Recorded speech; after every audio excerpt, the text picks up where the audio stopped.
ಆನಂದಪುರ ಸಮೀಪದ ಗ್ರಾಮ ಪಂಚಾಯತ್ ವ್ಯಾಪ್ತಿಯಲ್ಲಿ ಬರುವ ಪೀರನ ಕಣಿವೆ ಬಳಿ ಚಾಲಕನ ನಿಯಂತ್ರಣ ತಪ್ಪಿದ ಕಾರು ರಸ್ತೆಯನ್ನು ಬಿಟ್ಟು ಮರಕ್ಕೆ ಡಿಕ್ಕಿ ಹೊಡೆದು ಪೊದೆಗಳ ನಡುವೆ ಸಿಕ್ಕಿಬಿದ್ದಿದೆ. ಮತ್ತೊಮ್ಮೆ ಮಾನವೀಯತೆಗೆ ಮತ್ತೊಂದು ಹೆಸರೇ ಆನಂದಪುರದ ಪೊಲೀಸ್ ಎಂದು ಸಾಬೀತುಪಡಿಸಿದ ಪಿಎಸ್ಐ ಪ್ರವೀಣ್.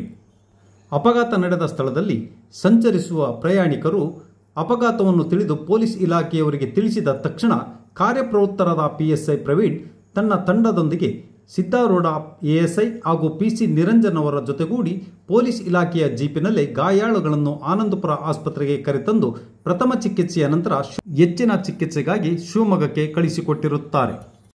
ಸಾಗರದ ನವೋದಯ ಶಾಲೆಗೆ ಮಗಳನ್ನು ಬಿಡುವ ಸಲುವಾಗಿ ಹಿರೇಕೆರೂರು ತಾಲೂಕಿನ ಹುಲಿಬಿಕೊಂಡದಿಂದ ಬಂದ ಪೋಷಕರು ಶಾಲೆಗೆ ಮಗಳನ್ನು ಬಿಟ್ಟು ವಾಪಸ್ ಊರಿಗೆ ಹೋಗುವ ಸಂದರ್ಭದಲ್ಲಿ ಈ ಘಟನೆ ನಡೆದಿರುತ್ತದೆ.